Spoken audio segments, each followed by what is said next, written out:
As a accountant Nestle میں کام کرتا تھا. انیبلرس کی ویڈیوز دیکھی کافی زیادہ اور مجھے کچھ لوگوں نے سجیسٹ کیا اور میں نے پھر ٹریننگ میں ایڈمیشن لے لیا. تو میں نے آہستہ آہستہ اس کو پریکٹس کرنا شروع کر دیا اور پریکٹس کرتے کرتے مجھے کافی زیادہ کام آنا شروع ہو گیا. سب سے پہلے میری ایک کلائنٹ تھی، وہ فری تھیں، تو اس طرح سے میں نے پہلا پروجیکٹ اپنا شروع کیا. 2 مہینے کے بعد جو میری کلائنٹ تھیں انہوں نے مجھے $500 کی سیلری جو ہے وہ آفر کی. کون سے وہ لوگ تھے جنہوں نے آپ کا قدم قدم پہ ساتھ دیا؟ سب سے پہلے تو سر اساد، وہ بہت اچھے ٹرینر ہیں. اگر تو آپ کے پاس بہت پیسے ہیں اور آپ کے پاس بہت ٹائم بھی ہے، آپ کو PL شروع کرنا چاہیے. آپ کے پاس پیسے ہیں اور ٹائم نہیں ہے تو آپ کو ہول سیل میں جانا چاہیے. ای کامرس میں انٹرسٹڈ ہیں، آپ کو ایک اچھی چیز لگتی ہے لیکن آپ کے پاس پیسے بالکل بھی نہیں ہیں تو آپ کو ورچوئل اسسٹنٹ میں جانا چاہیے.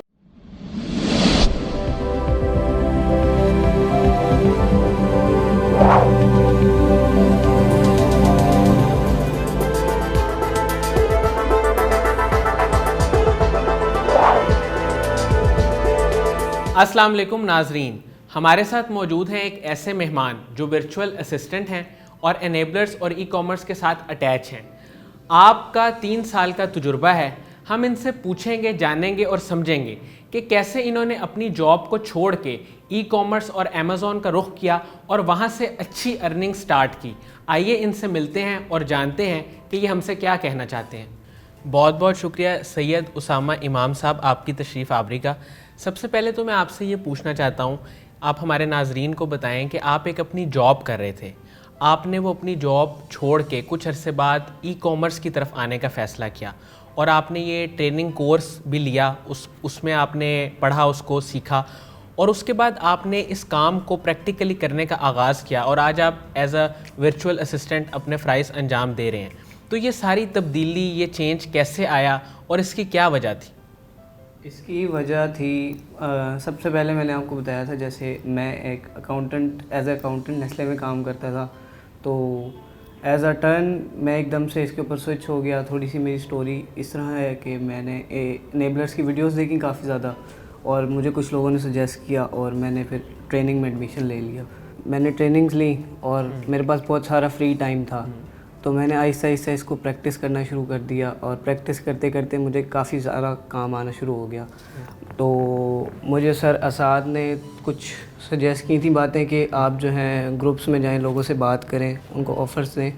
تو میں نے اسی طرح کام کرنا شروع کیا اور سب سے پہلے میری ایک کلائنٹ تھی، وہ فری تھیں، فری آف کاسٹ میں نے ان کے لیے کام کیا. ڈیسائیڈڈ تھی یہ کہ میں آپ کو کام کر کے دوں گا، اگر آپ کو سکسیس شو ہو تو آپ میری ایک ڈیسائیڈڈ اماؤنٹ سیلری کر دیں، کیونکہ وہ میرے ساتھ پارٹنرشپ نہیں کرنا چاہ رہی تھی. تو اس طرح سے میں نے پہلا پروجیکٹ اپنا شروع کیا اور 2 مہینے کے بعد جو میری کلائنٹ تھیں انہوں نے مجھے $500 کی سیلری جو ہے وہ آفر کی اور اس کے بعد جو ہے میں اسی طرح نئے کلائنٹس آہستہ آہستہ شروع ہوتے گئے. آپ کو یہ اپنا سارا سفر کیسے لگا؟ مطلب ایک آپ نے جاب سے جب سوئچ کیا تو آپ کے خیال میں کچھ بہتری آئی زندگی میں، کچھ چینج آیا؟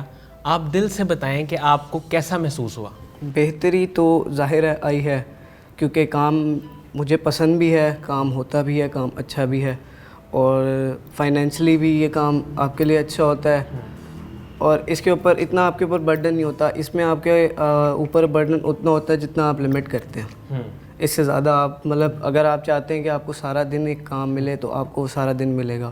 اگر آپ چاہتے ہیں کہ آپ صرف دن میں کریں تو برڈن اسی طرح آپ اپنے اوپر لمٹ کرتے ہیں. تو آپ یہ کہنا چاہتے ہیں کہ فلیکسیبلٹی ہوتی ہے، انسان کے اپنے اوپر ڈپینڈ کر رہا ہوتا ہے، وہ چاہے تو وہ 5 گھنٹے کام کرے، چاہے 10 گھنٹے کرے یا اس سے کم زیادہ وہ کر سکتا ہے. جی، وہ کلائنٹس کے اوپر ہے. آپ جتنے کلائنٹس اپنے ساتھ کمٹ کریں گے، جتنوں کے ساتھ کمٹمنٹ کریں گے تو اس حساب سے آپ کا کام بڑھتا جائے گا. یہ آپ نے خود ایک چیز دیکھنی ہوتی ہے کہ آپ کتنے کیپیبل ہیں ایک چیز کو کرنے کے. آپ ماشاءاللہ سے ورچوئل اسسٹنٹ ہیں، آپ کا 3 سال کا تجربہ ہے. آپ یہ بتائیں کہ کون سی پروڈکٹ رینج اس کے اندر سکوپ زیادہ ہے یا جس کی سیل زیادہ ہے، جہاں پہ جو آنے والے لوگ ہیں ان کو کون سے پروڈکٹس پہ فوکس کرنا چاہیے؟ پروڈکٹ رینج، جیسے میں تو ہول سیل میں کام کرتا ہوں زیادہ، تو ہول سیل کے اندر کیٹیگری ہے DIY اینڈ ٹولز کی اور USA کی مارکیٹ میں یہی کیٹیگری جو ہے ہوم امپروومنٹ اور ٹولز کی الگ 2 کیٹیگریز بھی ہوتی ہیں. تو یہ 2 کیٹیگریز ایسی ہیں جن کو عام طور پہ کوئی مطلب نہیں. Kitchen and home, kitchen and home اچھی کیٹیگری ہے لیکن وہ کمپیٹیٹیو بہت ہے, وہاں پہ بہت ہول سیلرز ہیں, ان کو اچھی پرائسز مل جاتی ہیں. اس کیٹیگری میں ڈی آئی وائی ٹولز میں آپ کو اچھی پرائس نہیں ملتی کسی ہول سیلر سے, لیکن آپ کو سیلنگ اچھی ہو جاتی ہے. آپ جو مطلب ایک پروفٹ مارجن رکھ کے اس کے اندر جاتے ہیں, آپ کو وہ مل جاتا ہے, کیونکہ زیادہ تر لوگ اس میں نہیں آتے, وہ سیچوریٹ مارکیٹ نہیں ہے ابھی تک, وہ سیچوریٹڈ کیٹیگریز نہیں ہیں. آپ کے خیال میں وہ کون سی پرابلمز ہیں یا چیلنجز ہیں, وہ مشکلات بتائیں جو انسان کو فیس کرنی پڑتی ہیں جب وہ اس فیلڈ میں آتا ہے؟ مشکلات یہ آتی ہیں کہ آپ اگر کسی کو ضرورت سے زیادہ کمٹ کر دیں, ان کو آپ کہیں کہ ابھی آپ نے نہیں بالکل تازی جسے کہتے ہیں فریش ٹریننگ لی ہے, اور آپ ان کے پاس جا کے کہیں کہ میں تو یہ بھی کر لوں گا, میں آپ کے سارے کام سنبھال لوں گا, تو وہ ایک کمٹمنٹ بھی غلط ہے اور آپ اپنے ساتھ ہی غلط کرتے ہیں اس ٹائم. تو اس صورت حال میں آپ کو چیلنجز آتے ہیں کہ آپ انہیں کہہ دیں کہ مجھے بہت اچھے پروڈکٹس آتے ہیں, یا میں نے 100 سے اوپر کلائنٹس کیے ہوئے ہیں, اور وہ پھر جو آگے آپ کے کلائنٹ ہیں وہ آپ سے اسی طرح ایکسپیکٹ کرتے ہیں کہ آپ بہت ایکسپیرینسڈ ہیں, اور جب آپ نہیں کر پاتے, وہ ریجیکٹ کرتے رہتے ہیں, تو آپ بہت فرسٹریٹڈ ہو جاتے ہیں, اور وہ بھی آپ سے فرسٹریٹڈ ہو جاتے ہیں.